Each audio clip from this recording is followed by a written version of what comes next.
Chung-Soo Kim is a radio host who has worked with the Far East Broadcasting Company for more than 20 years. Alan Middlestead, Seoul, South Korea turned off dozens of high-volume loudspeakers on Monday, putting a halt to the propaganda they normally broadcast over the border into North Korea.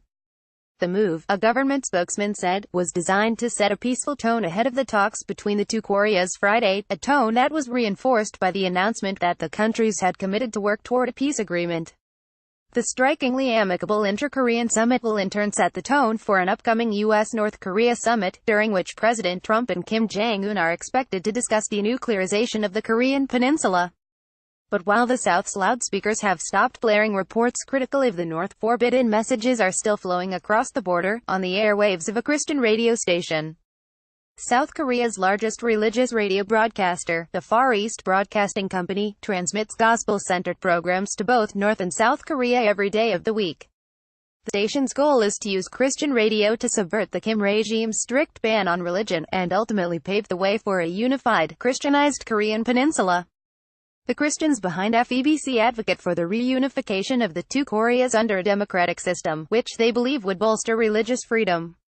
What's more, they see Christianity and North Korean ideology as mutually exclusive, and argue that the former can be an antidote to the latter. Around 20% of South Korea's population identifies as Protestant, and Protestantism has roots on the Korean peninsula stretching back to the 19th century, when American missionaries began arriving there. The religion gained stature as churches became associated with the resistance to Japanese occupation of a then-unified Korea during World War II, but still remained on the margins. Only 2% of South Koreans were Christian in 1945. But the two Koreas took different religious paths following their division in 1948. In South Korea, the government was friendly toward the United States and Christianity, and Protestantism continued to grow based in part on its association with wealth, modernity, and Americans. Churches also served as social hubs for rural South Koreans who moved to cities during the country's industrialization. But under the communist system that took root in the North, religion was suppressed, though not altogether outlawed. The current Kim regime is intolerant of any independent religious practice. Christian-run institutions there, like the Pyongyang University of Science and Technology, have been in a precarious position. 2 American former teachers at the school are currently being detained by the North Korean government. FEBC spreads its message through far-reaching broadcasts. The station has a strong 300-kilowatt transmitter that can reach all of North and South Korea, as well as Japan and parts of Russia and China. Beyond broadcasting, the station also hosts Christian music festivals, and runs children's choirs that travel internationally.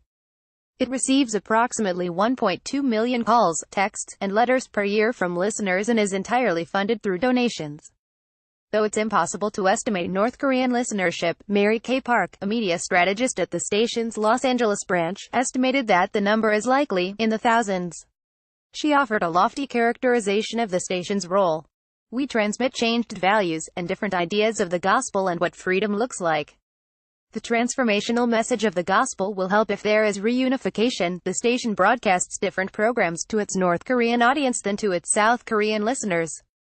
North Korean programming focuses on defector-run shows about Christianity and provides audio church services, the latter because most North Koreans cannot attend local churches, or even speak about Christianity, without risking forced labor or execution. While the North Korean government allows a few formal, state-controlled religious groups, the CIA World Factbook reports that these groups exist to provide an illusion of religious freedom, and that independent religious activity is almost non-existent in the country. North Korea curtails all basic human rights, according to Human Rights Watch, and religious freedom is no exception.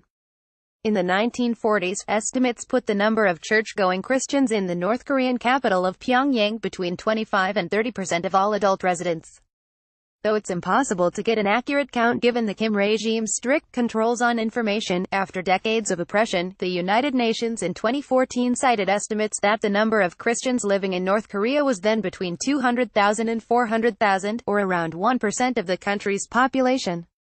But South Korean Christian groups like FEBC cannot meet them, or potential converts, face-to-face. Tourist visits to North Korea are closely chaperoned by state-employed guides, and proselytizing is prohibited. The station has settled for what it sees as the next best thing, reaching the curious through illicit radio receivers. FEBC buys handheld radio receivers and gives them to Christian organizations that work with smugglers to get the radios into North Korea so residents can secretly listen to the station's broadcasts. Chung-Soo Kim, who has for more than 20 years been a radio host for FEBC, where he translates California pastor Rick Warren's sermons, estimated that the company has purchased tens of thousands of receivers over more than 2 decades. He said he recognized that while simply owning a radio is not necessarily risky, smuggling the radios into North Korea, or being caught listening to FEBC, can be dangerous. He justified the station's distribution methods by saying that the smugglers know the risks of these missions, and they choose to carry them out anyway. FEBC sometimes donates receivers to organizations that send them over the border by balloon, rather than using smugglers on foot. Secular human rights organizations run similar smuggling operations to expose North Koreans to foreign movies and television. Because the radios are not preset to any specific channel, recipients of the radios can choose which stations they want to listen to. Chung-Soo Kim said FEBC does not encourage North Koreans who listen to its programming to share their faith with others under the current regime. We just want to share the Christian gospel with them. We don't want them to put themselves at risk by openly claiming that they are Christian in North Korea. He added that although the North Korean government has attempted to jam its signals, financially, they cannot afford to jam our broadcasts. They do not even have enough food to feed their own people. A radio announcer seated at a control board at FEBC in Seoul, Alan Middlestead, the station has indications from defectors' testimonies and listener feedback that its broadcasts are reaching their destination. Soo-Koo Kim, who works in the feedback department, said correspondence from North Korean listeners is rare because of the risk involved in sending it, but arrives occasionally. She recounted one letter from a Christian living in North Korea who listened to the company's broadcasts under a blanket at 4 a.m., the only time that listener deemed it safe to do so. The listener meticulously copied down pages of sermons and Bible passages and sent the papers to the station with a monetary offering. It was so touching for us, she said. If we don't receive these kinds of materials, it's hard to have faith that they are really listening to FEBC Korea. On the South Korean side of programming, FEBC has a show dedicated to reunification, under what would effectively be the South's terms of a democratic system of government, and informing South Koreans about news in the North. The South's version of the reunification concept has historically been popular there. Indeed, seeking peaceful unification based on the principles of freedom and democracy is codified in the country's constitution, but it is becoming less so. A 2017 study by the South Korean government found that 58% of South Koreans support reunification, down from 69% just 4 years before. Many young South Koreans in particular have described opposition to absorbing the costs of joining two societies with such profound economic and cultural differences, and are more inclined to see the North as a threat, or potential source of impoverished refugees, than a neighbor. There is a cultural gap between North Korea and South Korea, so we have to minimize those gaps. Soo-Koo Kim said. While the station refrains from suggesting specific paths toward reunification, its ideal unified state would give all Koreans an equal amount of freedom to South Koreans, said Chung-Soo Kim. He said he believes the spread of Christianity can help bring this about by exposing North Koreans to ideas from the outside world. If reunification under a more democratic government took place, that would in turn provide more freedom to spread Christianity. Korea is divided, and we consider them as our people, he said. We are solely doing the best we can do to bring reunification through the religious sector. FEBC's sleek, listener-funded, $40 million building with floor-to-ceiling glass walls opened in 2013 in Hongdae, one of Seoul's trendiest neighborhoods. Around 80 employees bustle around the office dressed impeccably in formal business attire. Permeating every corner of the building is the memory of the famous late evangelist, Billy Graham, who visited South Korea in 1973. A Lego recreation of the largest rally of Graham's career, held in Seoul, greets visitors in a coffee shop in FEBC's headquarters. The model is accurate, even down to the color of the flowers in front of the stage and its plastic styling of Graham's hair. Another tiny Lego figure stands beside Graham's likeness. Billy Kim, a pastor who translated for Graham during the 1973 rally, and who now serves as the chairman of FEBC. A Lego model depicts Billy Graham and Billy Kim at a 1973 rally in Seoul. Rachel Carr's The Billys' friendship spanned 4 decades, and Kim spoke at Graham's funeral last month. It's as we say in Korean, a big star has fallen, Chung-Soo Kim said about Graham's death. Photos of the two pastors hang in several places around the FEBC building. The second floor is home to a new office of the Billy Graham Evangelistic Association, opened to prepare for the 2020 trip of Franklin Graham, the late evangelist's son, to Seoul.